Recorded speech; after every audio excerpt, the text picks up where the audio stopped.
Hey, I'm Dawn Marie Solis with EQ Solutions and Neuro Awesome Life, and I am here today with somebody that I've been getting to know via his social media and his writing and all the cool things that he's doing online, Angel Eduardo. Angel, you are a writer and a musician and a photographer and a designer, and you do all of these cool things out in the world. And one of the things you're best known for is coining a term, star manning, which I think is really cool, and I hope you'll tell us about. But I found you on Twitter when the protests over the murder of Mr. George Floyd were going on. And I was immediately drawn to the way you were processing that out there in public. Not everyone enjoyed the things you were saying during that time, and we can talk about that if you want. But one of the reasons why I wanted to talk with you today is because you are somebody who is willing to say things that aren't always popular, but with an exceptional amount of thought and depth and compassion and heart and soul. And I think voices like yours are really needed. Whether I agree with someone or not is less important to me than that we're having the conversation, because ideas need to be voiced, in my opinion. Anyways, we'll get into all of that. But thank you for being here. Please let us know a little bit more about you.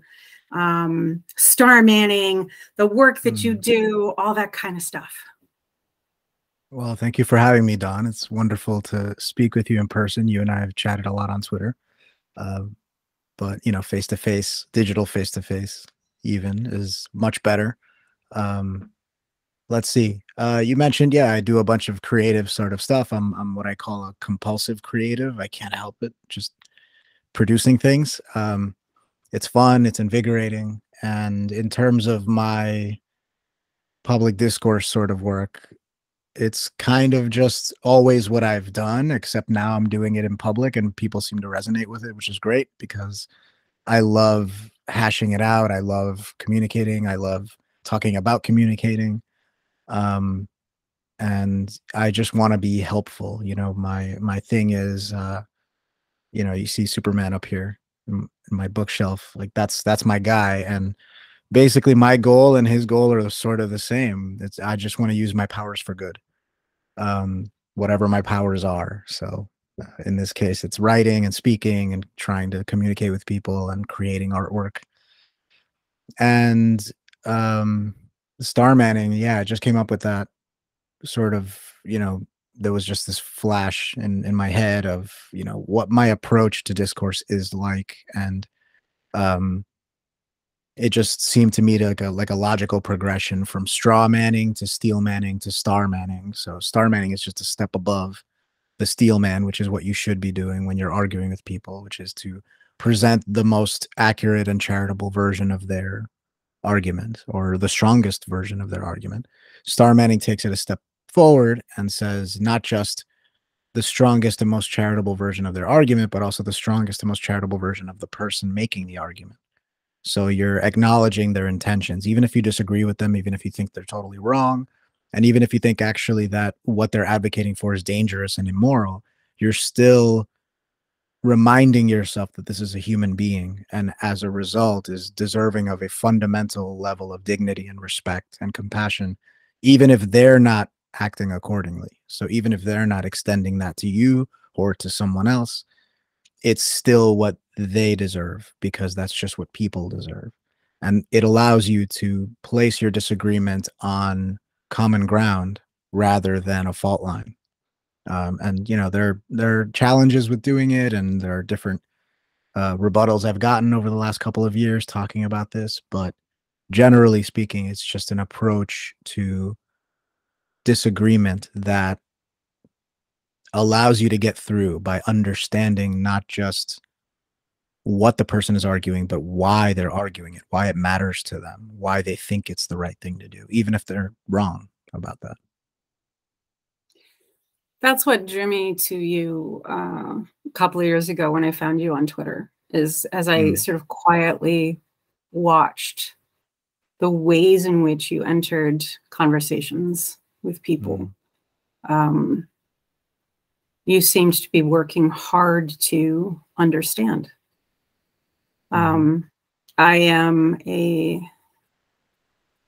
student of and practitioner of a practice called nonviolent communication, which was originated by Marshall Rosenberg.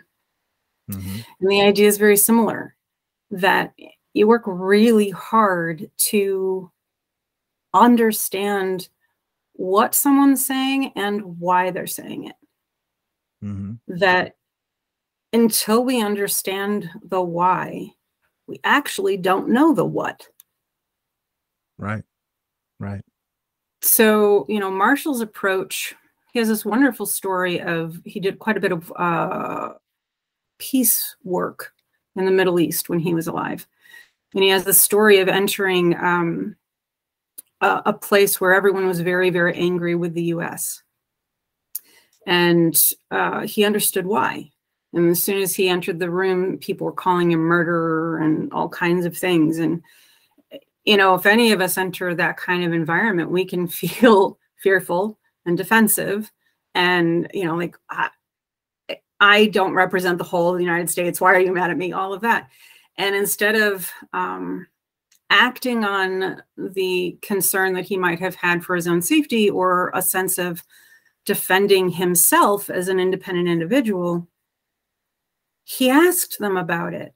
I think what I hear you saying is you feel angry about, yes, right? After about an hour of giving validity to what they were saying, trying to speak it back in a sincere desire to understand, the mood in the room changed. And then they were able to do stuff together cooperatively. And some really good things happened with that. That was the kind of thing I was seeing when I first started following you, and I've seen since. You apply a tremendous amount of respect to your conversations. Doesn't mean you necessarily roll over and play dead. You will speak back. But we live in this particular moment in time where people's words are taken out of context. People aren't giving the benefit of the doubt, are not remembering the human being on the other side of the words.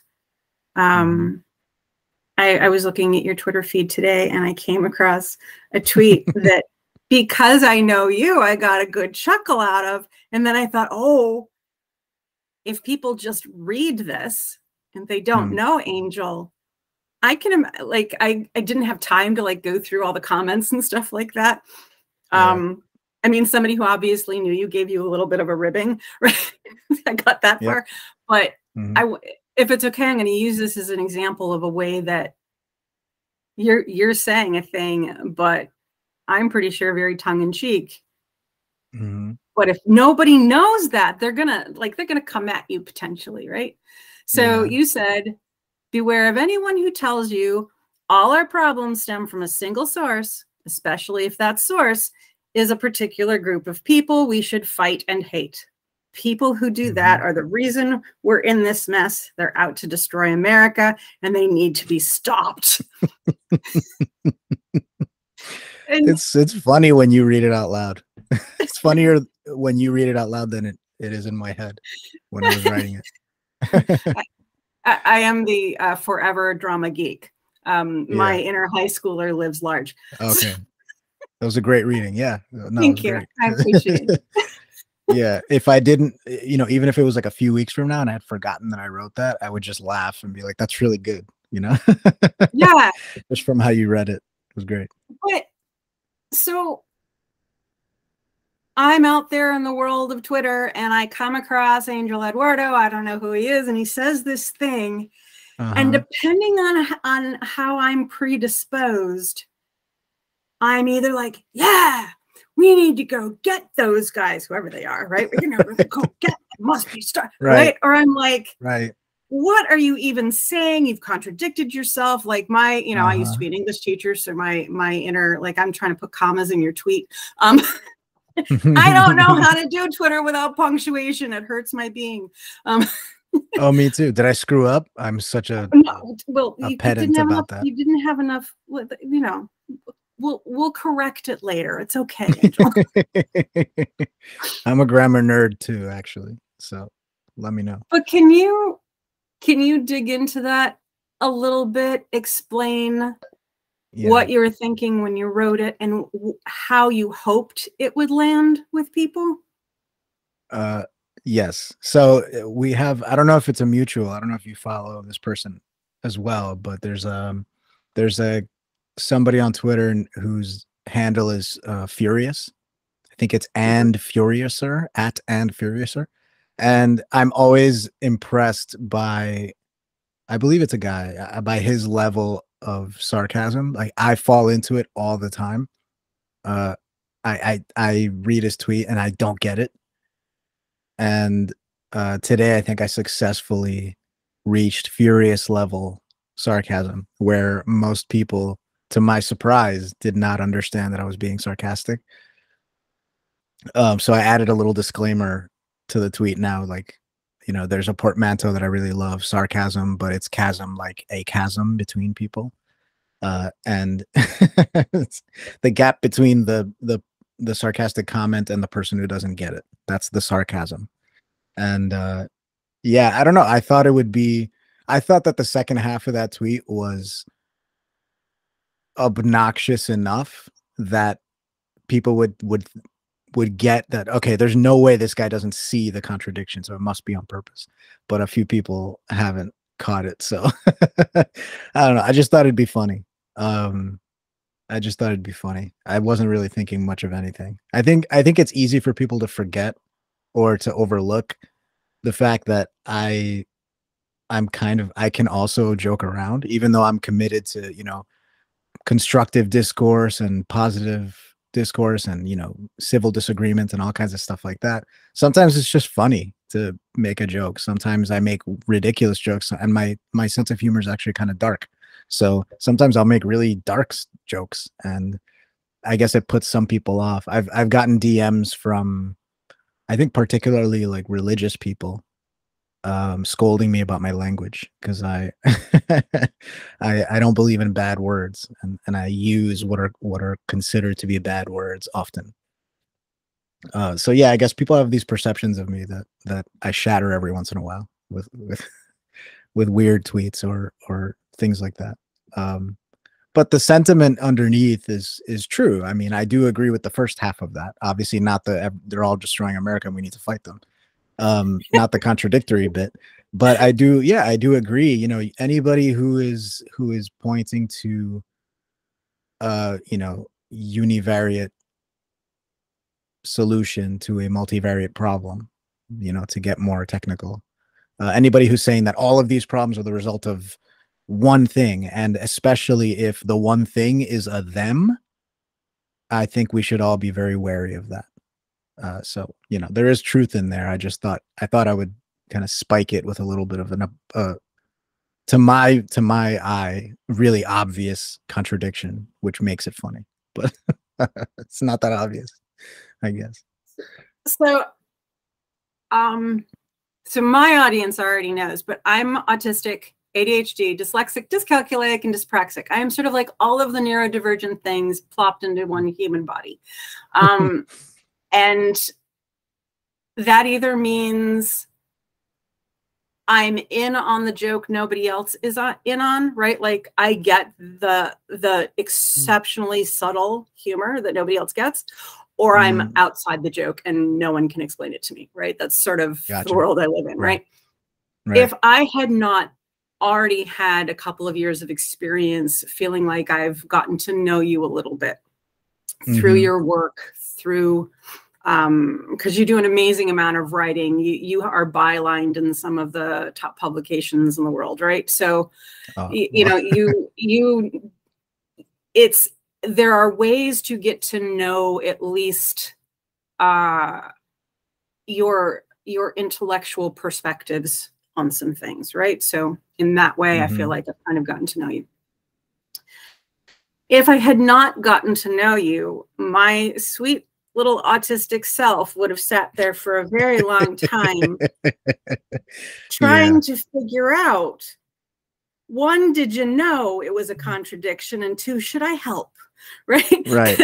You know me a little bit now, right? And you can imagine me sitting there going, I wonder if I should help. Because I try to be helpful out there in the world. So I can imagine that there are folks out there that wouldn't know, but that are drawn to that second part. That's true. They're fearful, and they feel confused by all of the insane stuff that's going on in the world, and like something bad is going to happen all the time. And so if there's anything even imaginary, a shadow on the wall they can point to and say, go destroy that, they're gonna pull out the pitchforks and the torches and go destroy the shadow on the wall. And I think it's one of the things that those of us who are trying to be engaged in discourse, right? We're trying to bring ideas out and pull them apart and see what they're made of and make decisions together, whether we're in full agreement or not, right? We do kind of share a planet. It would be nice if we could do stuff together. Right. When we're out there trying to be in community with a wide variety of folks with a wide range of ideologies. But there is this current effort, in my opinion, to create a mindset that will be drawn to that second half. Go get the people that are trying to destroy America. And they won't. They will have missed the first half. The first half will be instantly forgotten the second you say they're out to destroy America and need to be stopped, right? The second you say that, the first thing you said is gone. Yeah. And I think one of the things that is really challenging right now, you know, you've written quite a bit, discussed publicly quite a bit, race, anti-racism, things like that. And there are folks who don't always enjoy your perspective in that arena. And I've always felt like there's not been enough of a conversation yet. And so a big part of the reason why I hoped you'd talk to me right now is because of the specific work I'm doing in a much more public way now. Anti-racism has been a life work for me, admittedly, not always well, and often from a deeply unfortunate amount of ignorance.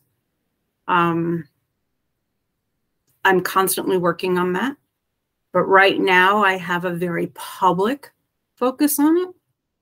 And I want to make sure that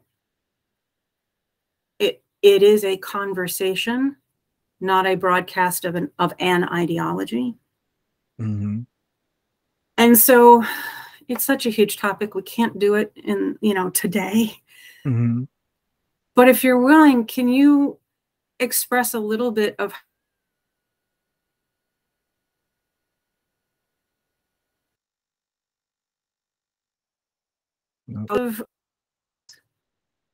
in a sort of ideological sense, right? We obviously have history and stuff like that, but sort of like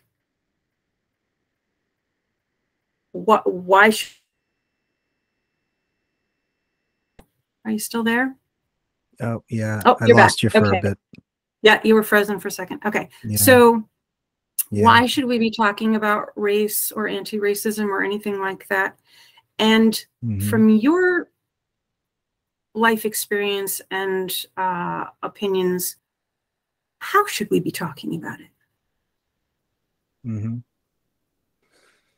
Well, yeah, we should absolutely be talking about race and racism because racism is still a huge problem.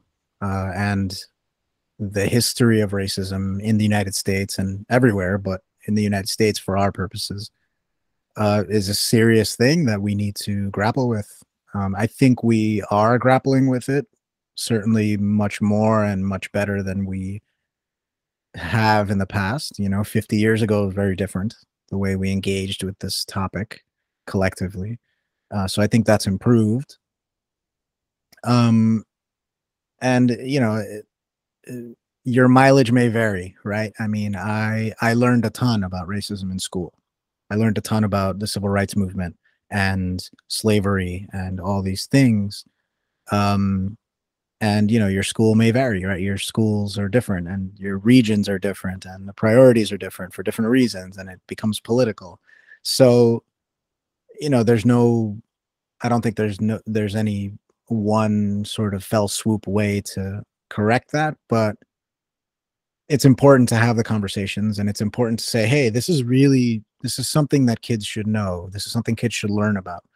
But how they learn about it is important, right? And you don't want to repeat the mistakes of the past of giving only one-sided perspectives or an overtly political perspective on these topics that are almost universally nuanced and complicated and difficult, right? And then it also just depends on the age and the grade level, how deep and complicated you want to get about the thing. I mean, I learned about the civil rights movement probably in like 3rd grade or 4th grade or something like that. So I was pretty young. But I wasn't learning about, I wasn't necessarily learning about lynchings and things like that at that age, right? There's a tact that you have to apply. My main thing, I think, if I were to contribute anything to the discourse around race and racism and how to teach it and how to engage with it in a healthy way, would be to emphasize more strongly the fiction of race itself, right? The fact that all of this is based upon a fiction that was imposed on people against their will, and that has permeated society, and that we all just sort of take for granted. We kind of just allow it to be the water we swim in, and we don't even necessarily see it, right? So even just a statement of, saying the civil rights activists wanted equality, and they rejected the idea that they should be discriminated against because they're Black. There's a mistake in that statement, which is that these people are Black. They're not Black. They were told that they were Black, and they grew up in this miasma that tells them that they're Black. And we just sort of take that as a given. And in my view, that reinforces and reifies the problem, right? Racism creates this notion of race. And so they see themselves as Black people beleaguered by white people. And yes, of course, they should fight against that discrimination, and they should fight for equal treatment and moral equality, legal equality, of course. But they should do that by dint of being human, not by dint of this idea that the races are equal morally. There are no races. There's one race, there's human race. And we can teach kids, for example, hey, this is a thing that people believed, and based on this concept, this is how they applied it, and these are the terrible things that happened. But we're not going to do that anymore, right? We're going to reject it whenever we see it, wherever we see it. And to the extent that that sort of stuff is still happening, we need to highlight it and say, oh, racism. These people are acting based on a false belief, or they're justifying their behavior on this fiction. We should note it as a fiction much more explicitly, I think. We pay lip service to it, but I don't think we actually really accept it as a fiction. We don't accept the idea that it's a fiction. We sort of see ourselves in this racialized way, which in my view reinforces it and reifies it, and actually makes the project of combating racism more difficult, if not totally impossible. Thank you for sharing that. There's a concept that's being talked about much more publicly right now colonization, decolonizing. Mm. I'll give a mini description and you can correct me if you feel it's not accurate. Mm-hmm. Please do. Not that you may. Please do. So the basic idea is that those in power for centuries have seen what they want, taken it by force, and potentially eliminated those from whom they took it. Yeah. And that colonizer thinking still has growing roots, trunks, and branches in our societies and systems. Mm-hmm. And that until we can uproot that thinking, pull it out entirely, we don't have a way of building a truly equitable society. Mm-hmm. How'd I do? That sounds right to me. But Okay. You probably know more than I do actually about it. Well, we'll see. Yeah, we'll check the comments later. that sounds pretty on point to me. With what I just heard you say about this concept of race, and basically that concept has infected everyone, right? It is a false paradigm. It would be a little bit like being born with like rose-colored glasses on and you're going to see everything some shade of pink. And somebody comes and tells you, no, actually the world is multicolored. And there's some things that have no pink in them. You'd be like, no, right? I see it. So when we're many generations into a belief system that was invented, not discovered, invented, we may not recognize right away how it's impacting us.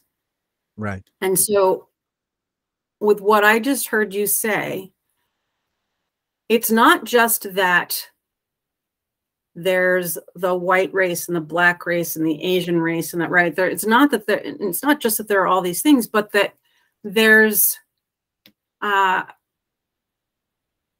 need to wipe that clean and start fresh with human being.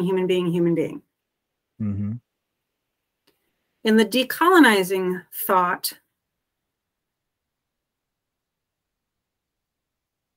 the idea is that sameness, the promotion of sameness, the melting pot, the amalgamation of all cultures into one amorphous goo, right? that is a dehumanizing process. Kind of, to use a colloquial, lipstick on a pig event, right? When you try to convince everybody you should all be kind of the same, and that's the best way to be, right? We are going to be the most harmonious when we are the most alike. In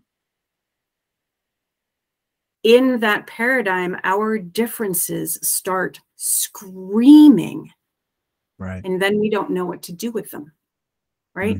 If we're supposed to be the same, well, I mean, aside from, we don't even have the same curl in our hair, right, Angel? Like we can't even, we're like, okay, we have eyeballs, yay, same, right? We have nose, same, right? How do I sameness with you when from hello, the differences are screaming at us? And so this false belief of just level it all out, just make it nice, and never mind culture, never mind heritage, just everybody be the same and get along, actually does the opposite. It actually keeps us on edge and at war. So I think that there's a mistake in the assumptions that people are making. when they respond in that way. So first of all, eliminating race does not eliminate diversity. In fact, it does the exact opposite, because the example I love to go to is there's more, well, first of all, genetic subpopulations of human beings exist, right? So the genetic composition of different groups in different regions, that exists. That's a reality. But there are more subgroups than there are quote unquote races from our American standpoint of what the races are, right? Like you broke it down where it was, you know, white, black, Asian, and maybe there's another one, but that's basically it, right? And all of humanity somehow slides into these 3 or 4 categories, which is crazy, right? But there actually are genetic subpopulations based on ancestry and based on region and based on, you know, how much interaction they had with other groups, things like that. So you can isolate them in that way. But then you've actually probably quadrupled the number of quote unquote races if you're going to label them that way. And in fact, in the continent of Africa alone, there is more genetic diversity than there is in the whole rest of the world combined. Right? So in this continent where the vast majority of the people we would racialize as black, there are actually dozens, if not hundreds, of genetic subpopulations within them, right? The genetic diversity between them is so huge, but we would just label all of them black, right? So that just shows you how crude these markers are. It doesn't make any sense. So eliminating the race thing, first of all, increases diversity because it allows you to see more clearly just how much variation and diversity there is. Right. So there's that. And then, of course, there's the cultural, you know, regional, ethnic, ancestral diversity, and then the intermingling of those things, which creates another subpopulation. Right. So it actually opens the world up in this beautiful way. But what it also does on another level simultaneously is show us that we are one human race. Despite our diversity, we're 99.99% genetically the same. So all that diversity is coming from a 10th of a percent, you know? So it opens up on both ends of the spectrum. And so what it allows you to do is when I see someone like you and I don't look alike, right? We have different curls in our hair, different color hair, different complexions, right? We're different heights, I'm sure. And my beard hasn't come in yet. Right. But what I see when I look at you is a human being, first and foremost, right? You're an individual. And the only way I can really know who you are and what you think and what you're about is to engage with you somehow and ask you those questions and get to know. But there are assumptions I can make just by dint of the fact that you are a human being just like me. It means you feel sad sometimes, you feel happy sometimes, you enjoy music and movies and food and culture, and you enjoy doing certain activities, and I might enjoy doing different ones. But there's this human experience that we share that we can ground ourselves on, even though we know nothing else about each other before we interact. So there's a beauty in the fact that we can sort of zoom in all the way to the individual level and also zoom out all the way to this human level where we're all connected, right? And then you and I are both in America. We have a sort of cultural consciousness based around that, but we're in different locations in America, right? So my context is slightly different than yours. And then there are these idiosyncrasies that we can exchange and find interesting and you know, do a lot with. So it's kind of it's a consistent sort of give and take and push and pull between these two levels of identity and connection and connectivity that we can engage in. I think breaking away from the race thing is the key to that, because the thing about race is that it sort of presupposes this fundamental and unbridgeable gap between people based on these characteristics that actually don't matter, right, in any fundamental way. It means that there's something fundamental about you that is different from me and that I can never ever connect with. That to me is hideous. And you know, you mentioned the colonization stuff. In a similar way, removing the race thing doesn't actually promote sameness. It actually opens things up to just how amorphous culture actually is and knowledge actually is and the exchange of that stuff. So, you know, one of the things that I hear all the time is, you know, the classics, for example, are, you know, the Greek and Roman classics. And that's white stuff and that's colonized stuff or whatever. But all that stuff was informed by African culture and African knowledge and, you know, Egypt and all these things. They were constantly communicating and informing one another. And that's something that we don't even necessarily know about because of the way that we look at this stuff. So someone that I recommend people look into is Dr. Anika Prather, who is a big proponent of, you know, reframing our concept of what the classics are and how the classics work. And this idea that all that stuff belongs to white people, like that's, first of all, that's not even how they conceived of themselves, because race is a far more recent invention in that way. They conceived of themselves differently. But even beyond that, they were constantly drawing from the other cultures that they could access and having that inform what we call the classics and the canon. And so it already belonged to you, even though you're not one of them, quote unquote. You know, it already belonged to you because it was already an intermixing of all these different things. You know, so it opens it up, it frees us. It doesn't actually remove anything that we value. It gives us so much more of what we value. Yeah, I think that brings us right back to, you know, where we started in this conversation. If you're trying to eliminate whole peoples, you've probably missed something of value. Absolutely. And we have to be wise and alert, because the appropriate righteous indignation of how people have been treated for centuries, yeah, can get swallowed by the same thinking that has been used against people. Right. Then nothing changes. Nothing changes. Right. And this is great. This is a wonderful intellectual conversation. And there are people I know that I can hear screaming at the screen when they see this. It's all Pollyanna.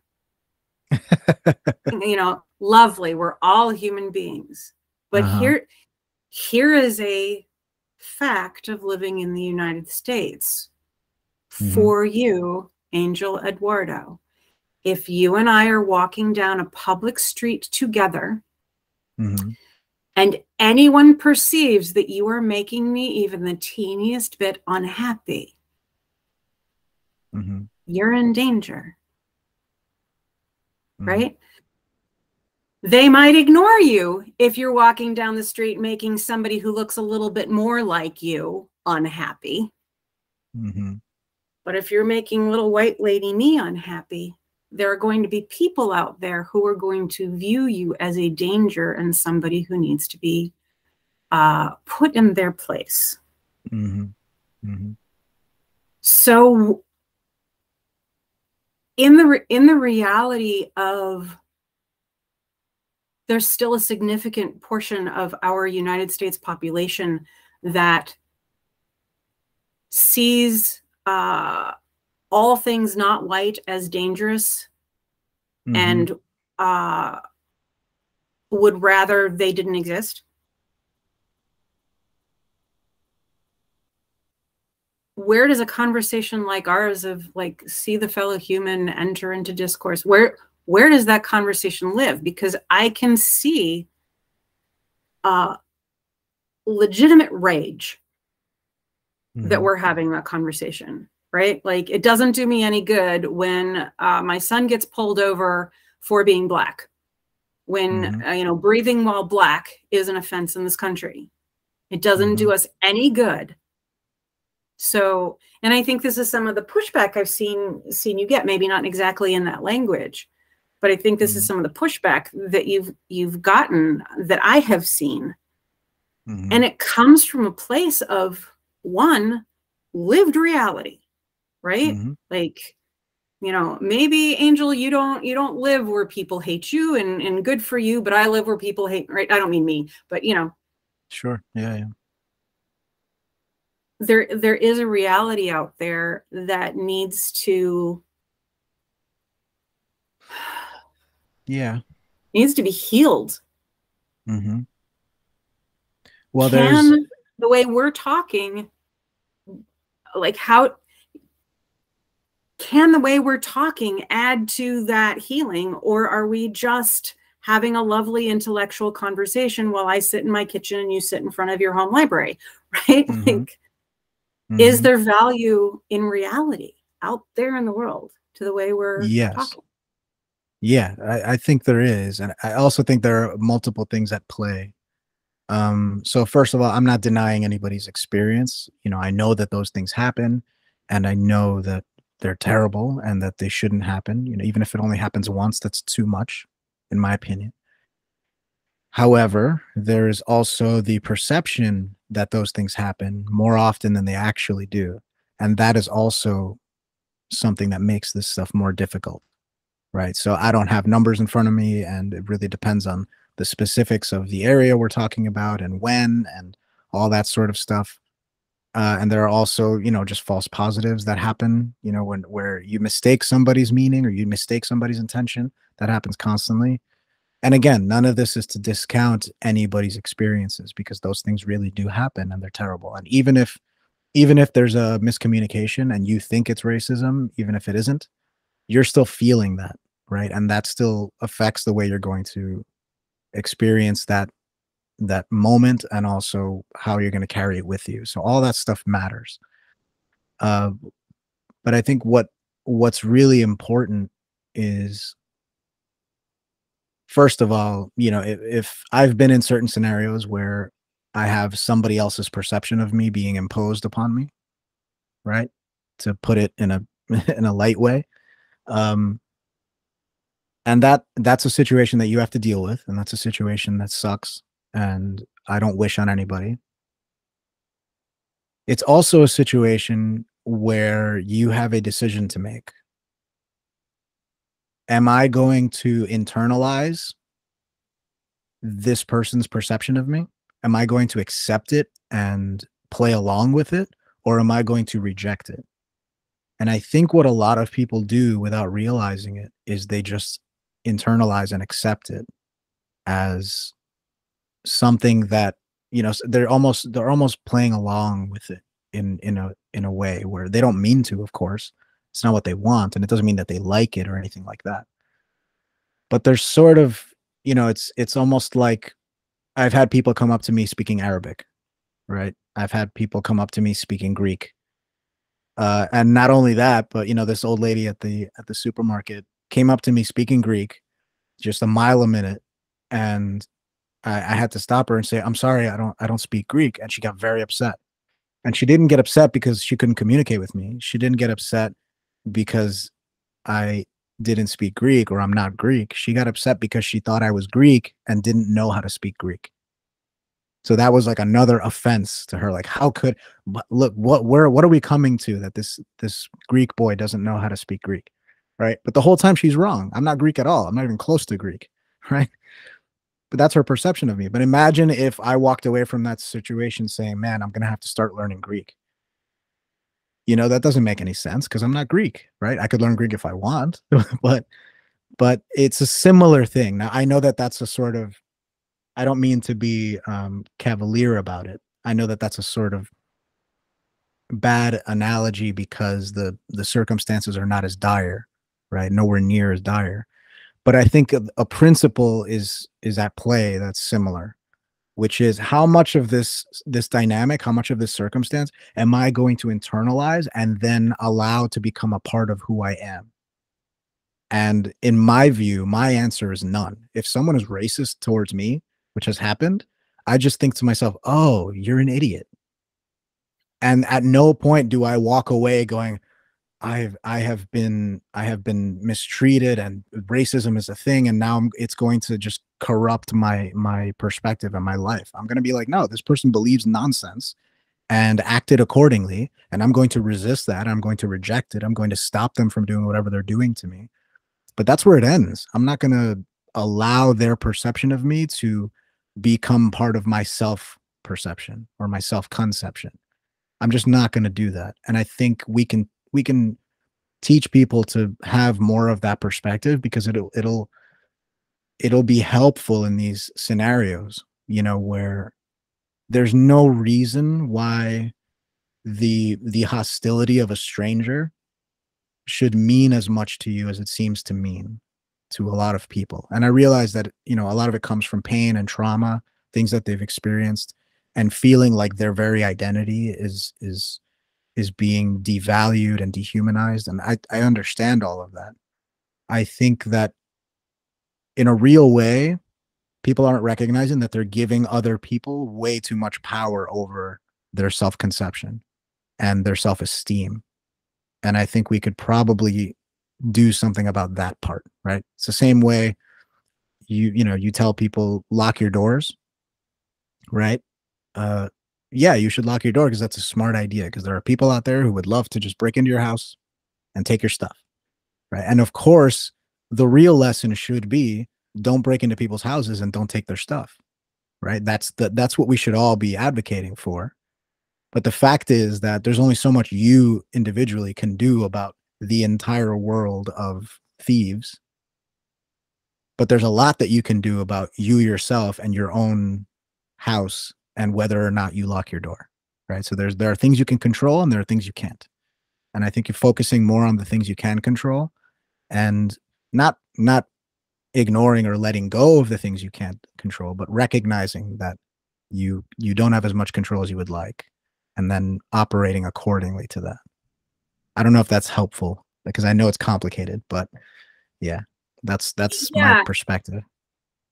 So again, I've got folks I know screaming in my head. So I'm going to give them some voice right now. Yeah. That is all well and good for the idiot at the mall. Right. Right? Who like thinks you don't belong in line at the Gap or something. Right? Like that's all well and good for somebody who has words to speak and nothing to back it up. Right. But we have entire systems designed from the foundational purpose. Like you can go read the history. It's not subtle, right?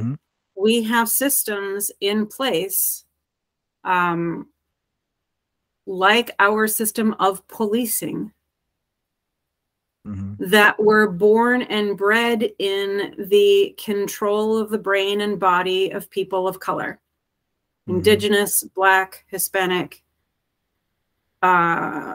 various Asian identities, etc. Right?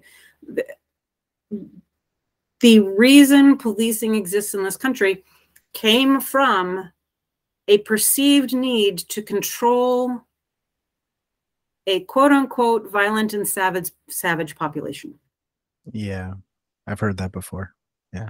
And some of that history is baked into the training. Not with the same words, but with the same idea, right? So to take your example of we lock our doors because there are thieves. We police because there are bad people. And a locked door keeps mama out the same way it keeps the bad guy out, right? You got to come unlock the door for mama if the door is locked and she's on the other side, right? Policing views the public as potentially dangerous, and they must be controlled. And if in a particular unit of police officers, the idea is that folks of any color of skin that is not viewed as white are more dangerous, are more potentially a problem. There's no amount of I'm gonna own my confident identity thing that's going to keep a knee off your neck. Mm-hmm. Right?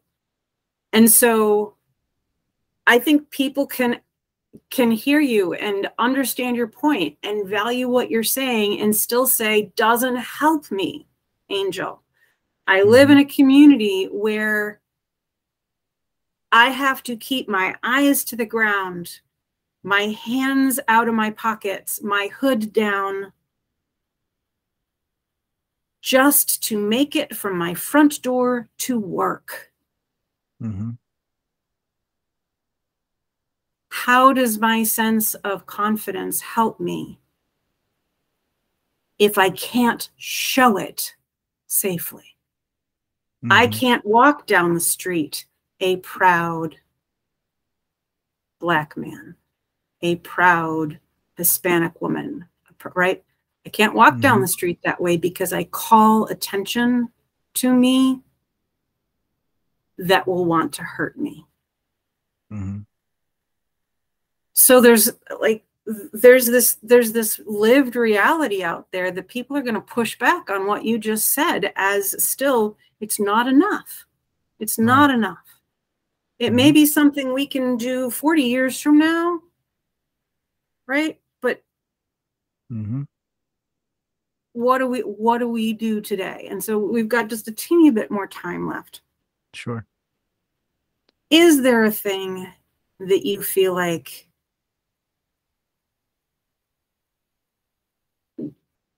if we can have more public conversations about it? Yes, obviously see each other as human first, right? All of the things we've talked about have to be there. But how do we do that while working on the more dire, legitimately life-threatening situations that we've got going on in our country? How do we take our ideals and start to change things? Yeah. Well, I mean, obviously that's really difficult stuff. And I'm not in any way discounting or disregarding it when I say what I say. So I hope that's clear to everyone listening. It's not that I don't acknowledge this stuff. It's really difficult. I think that, when it comes to, I mean, I guess there's a longer conversation to be had about whether that characterization of policing is accurate or not. And there's also a conversation that can be had about whether that perception is correct about, being literally in danger every time you walk out your door. And I think it probably depends a lot on many factors and many details about your life and where you are and all that kind of stuff. So again, it's not to dismiss any of it. I think it's all really important. And I think that these are structural issues that require structural reform. And that's where the politics comes in, and that's where advocacy comes in, and all sorts of things like that, which all should be done, and it's all really important.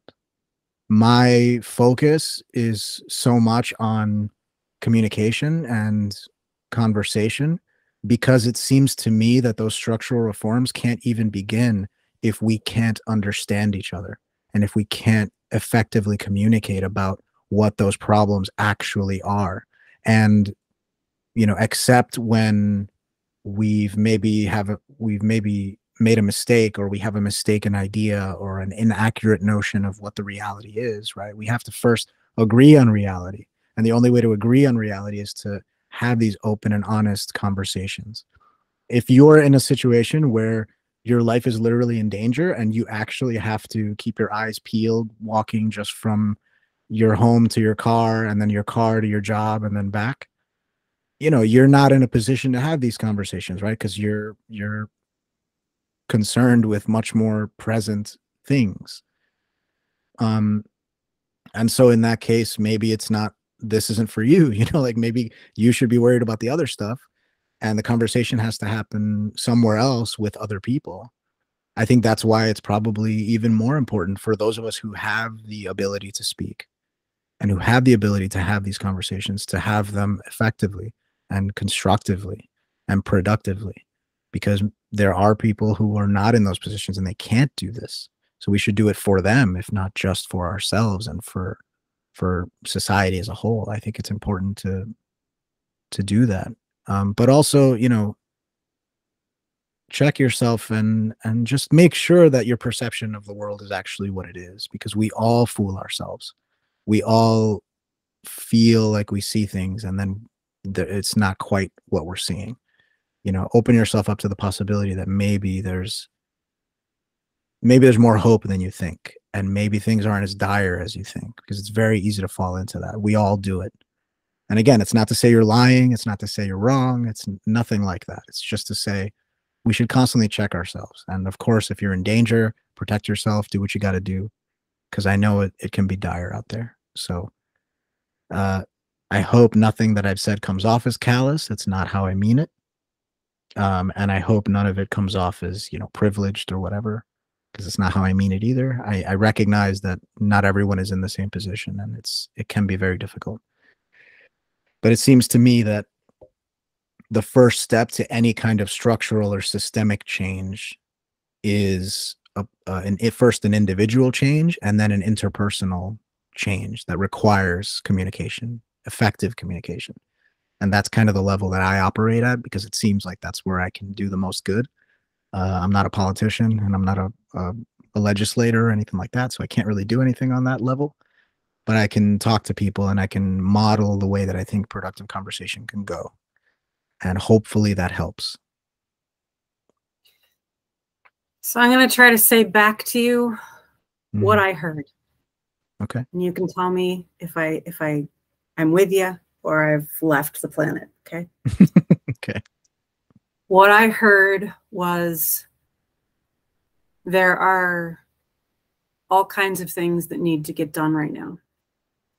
We have to rebuild systems that are working the way they are designed, but should not be working that way, right? Like we have to take a real hard look at what is and recreate. But maybe we all have unique jobs to do. And for you, Angel, with your skills, your talents, being someone who can give voice to ideas of change is where you can be of the most good. And that doesn't mean the boots on the ground kind of, you know, whatever else needs to be done doesn't need to get done. It just means you have specific skills and talents that you are putting to work the best that you can. And maybe people should be looking at what are my skills, right?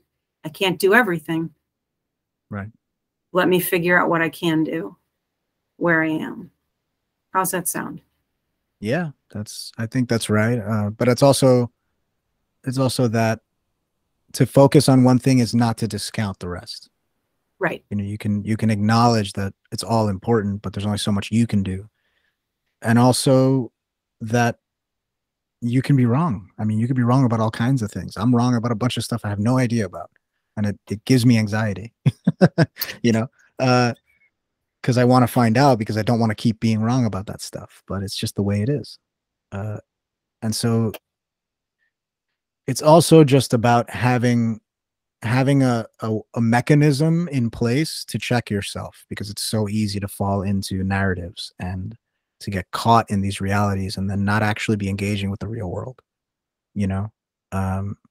So again, it's not to discount anybody's experiences, but I would be skeptical that things are as horrible as many people might describe on a day-to-day basis, you know?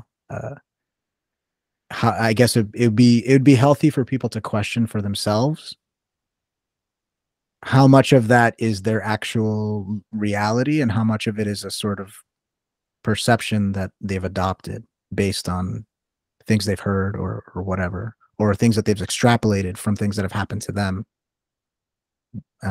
and vice versa. I mean, they could be right. They could also be wrong. It's important to kind of just check that. I try to do it all the time. So I'm going to give an example to that, and hopefully that will help with some clarity. If I think west of here, I'm just saying that, right? It's not true. But if I think west of here is a dangerous neighborhood, Right. my perception is the people who live there are dangerous.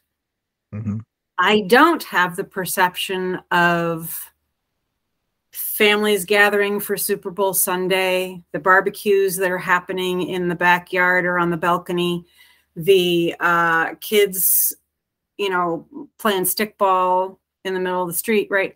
I don't have the concept of loving, connected community. I think that neighborhood over there is unsafe. Therefore, all people in it are unsafe. I won't be able to change my perception other than theoretically, unless I go say, hello, human from said dangerous neighborhood. Right. How are you? Who are you? And that we don't have mechanisms for that in most places, I don't think. Yeah. How, right? So, yeah. Okay, Angel, I'm going to take your advice. I'm going to check my perceptions. But it's still going to live in the land of theory unless I can meet the human I'm afraid of and have a safe interaction. Right. What do you think? And just, you know, we got to wrap this up. Yeah. Sure. Is there a thought you have about the internet is a place where we start having some of those interactions where we meet people we wouldn't otherwise meet, but it's so contrived and so potentially still in the land of imagination because we can pretend to be whoever we want to be. What would a mechanism for getting to know the people who we are afraid of or who we perceive are afraid of us? What do you think? What would be a way of doing that in a maybe like a locale, right? You live in the New York City area. You know, New York City's famous for walking by 1 million people a day and not recognizing any of them, right? So, right? Yeah. Unless you know your barista. That's true. There's it's kind of the opposite effect here where there's so many people that everyone just kind of tunes out. So like in New York, where there actually possibly is the most possibility for having a conversation with somebody who you might not understand, you might not agree with. What would be a mechanism for that? How would you get people talking to each other in a place where people are disinclined? Yeah, it's difficult because people's temperaments are different. I'm thinking of I'm trying to picture myself even just on the subway, just turning to the person next to me and starting a conversation, and I'm recoiling at the thought because I'm an introvert and I don't really like doing that. So there's that. But you know, honestly, we're very fortunate that there are organizations that are designed to facilitate this sort of thing. Braver Angels is a great one, you know, where their whole project is trying to get the left and the right to talk to each other in a safe and controlled sort of forum, right? You can also do it yourself the way that I do online, where you just kind of follow people whose opinions you disagree with, but you think, you know, this person seems smart, but everything they're saying seems crazy. So, you know, it's that Abraham Lincoln quote of, I don't like that man. I'm going to have to get to know him better. You could do that, but tread carefully because social media is the boss level of discourse. You know, there's no eye contact. There's no facial features. There's no recognition in that way. There's anonymity on top of all those things. So it's very easy to dehumanize. It's very easy to be disconnected and to just be vicious. So you have to check yourself. You have to go in with a lot of self-discipline. But it can be done. I do it all the time. You do it all the time, Dawn. It can be done. If you want it, you can find ways to make it work for you and make it happen for you. You know, go to a book club at your library or, you know, stuff like that. Like if you want to get out there. And then, you know, in terms of policing and stuff like that, I think that there are some really wonderful community policing type programs where the idea is you get to know the police who are assigned to your sort of area, and it doesn't become so antagonistic because you know each other's names, you see each other all the time.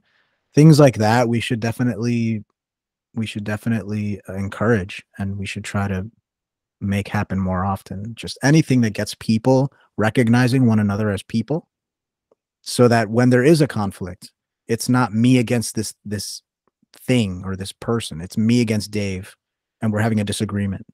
You know, that I think that's the way. And it's not to say at all that it's easy. It won't be. It isn't. It can't be. But it's worth it. That's, I think, the main takeaway is all of this stuff is really difficult, but it's all worth it. And we should try. We should keep trying. That's awesome. Angel, thank you so much for having this conversation with me. It was so good to be able to do more than 120 characters back and forth. Thank you very much, Dawn. So and I hope we get to do this again. For sure. Well, I'll make sure that ways to follow you and connect with you are in the description of this video. But yeah, thank you for being one of the folks who are willing to have the harder conversations with people who might be hard to talk with. Thank you. I'm not sure we get better if we only talk to those who agree with us, only talk to those who feel familiar. We need to break out of sameness and mix it up a bit, right? Absolutely. The alternative is just boring. I don't want anybody who just agrees with me all the time. Like, that's not fun, you know? Even music is tension. Music is hitting things and banging things and pulling things to create this beautiful vibration that we call music. You know, that's the beauty of it. The tension is the whole game. So yeah, let's get in there and make music together. That's awesome. Thank you so much. Thank you.